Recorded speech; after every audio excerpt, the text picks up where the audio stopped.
എല്ലാവർക്കും ചിത്രാഞ്ജലിയിലേക്ക് സ്വാഗതം. ഇന്ന് നമ്മൾ മേരി ക്യൂറിയുടെ ജീവിതകഥയാണ് പറയാൻ പോകുന്നത്. ആദ്യത്തെ വനിതാ നോബൽ സമ്മാന ജേതാവും രണ്ട് വിഷയത്തിൽ ഫിസിക്സിലും കെമിസ്ട്രിയിലും നോബൽ സമ്മാനം ലഭിച്ച ആളുമാണ് മേരി ക്യൂറി. 1867 നവംബർ 7 പോളണ്ടിലെ വാഴ്സയിൽ ജനിച്ചു. മേരിയുടെ പിതാവ് പ്ലാഡിസ്ലാവ് സ്ലോഡോവ്സ്കി ഒരു ഭൗതികശാസ്ത്ര അധ്യാപകനായിരുന്നു. മേരിയുടെ മാതാവ് ബോണിസ്ലാവ് ഒരു ക്ഷയരോഗിയായിരുന്നു.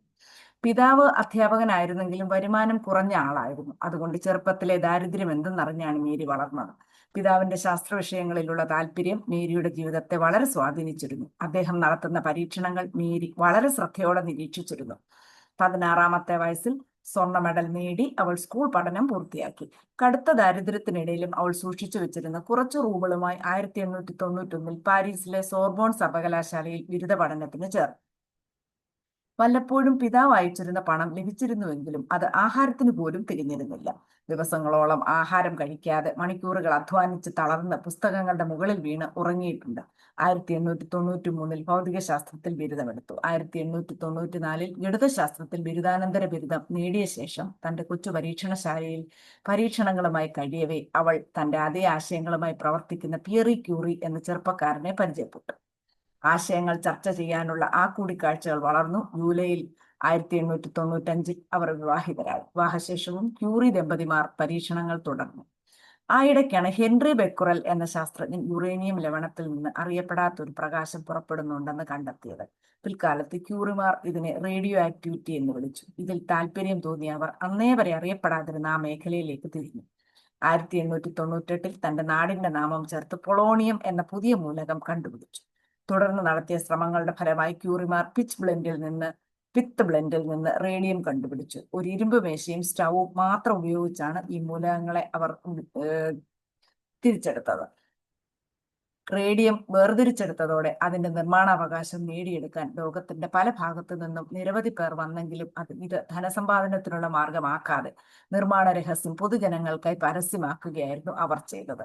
അവർ പറഞ്ഞത് ഇങ്ങനെയായിരുന്നു: ശാസ്ത്രജ്ഞർ ധനത്തിനായല്ല പരീക്ഷണങ്ങൾ നടത്തുന്നത്, നിങ്ങൾക്ക് വേണ്ട വിവരങ്ങളെല്ലാം ഞങ്ങൾ തരാം. ഒന്നാം ലോക മഹായുദ്ധ സമയത്ത് യുദ്ധമുന്നണിയിൽ പ്രവർത്തിക്കുന്ന ശസ്ത്രക്രിയാ വിദഗ്ധർക്ക് എക്സ്റേ ഉപകരണങ്ങൾ ആവശ്യമുണ്ടെന്ന് മേരി മനസ്സിലാക്കി. റേഡിയോളജി, ശരീരശാസ്ത്രം, മോട്ടോർ വാഹനങ്ങൾ എന്നിവയെ സംബന്ധിച്ച് പെട്ടെന്ന് പഠിച്ച മേരി വാഹനങ്ങളിൽ ഘടിപ്പിച്ച എക്സ്റേ സംവിധാനങ്ങൾ സജ്ജമാക്കി. മേരി റെഡ് ക്രോസ് റേഡിയോളജി വിഭാഗത്തിന്റെ ഡയറക്ടറായി മാറി. ഫ്രാൻസിലെ ആദ്യ സൈനിക റേഡിയോളജി സെന്റർ മേരിയാണ് സ്ഥാപിച്ചത്. 1914 അവസാനത്തോടെ ഇത് പ്രവർത്തന സജ്ജമായി. ഒരു സൈനിക ഡോക്ടറും 17 വയസ്സ് പ്രായമുണ്ടായിരുന്ന മകൾ ഐറീനുമായിരുന്നു ആദ്യ സഹായികൾ. യുദ്ധത്തിന്റെ ആദ്യ വർഷം 20 മൊബൈൽ റേഡിയോളജി സംവിധാനങ്ങളും ഫീൽഡ് ആശുപത്രികളിൽ 200 എക്സ്റേ സംവിധാനങ്ങളും മേരി സ്ഥാപിച്ചു. പിന്നീട് മറ്റു സ്ത്രീകളെ മേരി സഹായികളായി നിയമിക്കാൻ തുടങ്ങി. 1915 മേരി റേഡിയോ ആക്റ്റീവതയുള്ള റഡോൺ വാതകം നിറച്ച പൊള്ളയായ സൂചികൾ നിർമ്മിക്കാൻ തുടങ്ങി. റേഡിയത്തിൽ നിന്നുണ്ടാകുന്ന ഈ വാതകം രോഗാണുബാധയുള്ള കലകളെ അണുവിമുക്തമാക്കാനാണ് ഉപയോഗിച്ചിരുന്നത്. മേരിയുടെ പക്കലുണ്ടായിരുന്ന റേഡിയം ഉപയോഗിച്ചാണ് ഇത് നിർമ്മിച്ചിരുന്നത്. മേരി നിർമ്മിച്ച എക്സ്റേ സംവിധാനങ്ങൾ ഉപയോഗിച്ച് 10 ലക്ഷം സൈനികർക്ക് ചികിത്സ ലഭിച്ചിരിക്കാം എന്ന് കണക്കാക്കപ്പെട്ടിട്ടുണ്ട്. യുദ്ധസമയത്ത് ജോലിത്തിരക്ക് കാരണം മേരിക്ക് ഒരു ശാസ്ത്ര പരീക്ഷണങ്ങളിലും ഏർപ്പെടാൻ സാധിച്ചില്ല. ഇത്രമാത്രം സേവനങ്ങൾ നടത്തിയിട്ടും ഫ്രഞ്ച് ഭരണകൂടം ഔദ്യോഗികമായി ഒരിക്കലും ക്യൂറിയുടെ യുദ്ധസേവനങ്ങൾക്ക് അഭിനന്ദനം അറിയിച്ചിട്ടില്ല. യുദ്ധം തുടങ്ങിയ ഉടനെ മേരി തന്റെ സ്വർണ്ണ നോബൽ പതക്കം യുദ്ധസന്നാഹങ്ങൾക്കുള്ള ചെലവിനായി നൽകിയെങ്കിലും ഫ്രാൻസിന്റെ ദേശീയ ബാങ്ക് ഇത് സ്വീകരിക്കാൻ വിസമ്മതിച്ചു.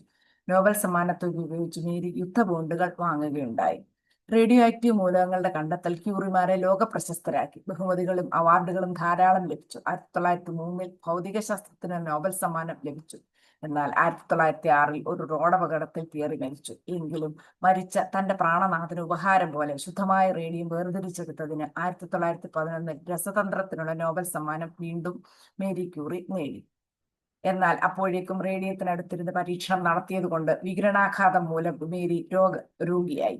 ലോകത്തിന് വലിയ സംഭാവനകൾ നൽകിയ മഹതി 1934 ജൂലൈ 4 ലോകത്തോട് വിട പറഞ്ഞു. ആദരാഞ്ജലികൾ അർപ്പിക്കുന്നു ആ മഹതിക്ക്. എല്ലാവർക്കും നമസ്കാരം.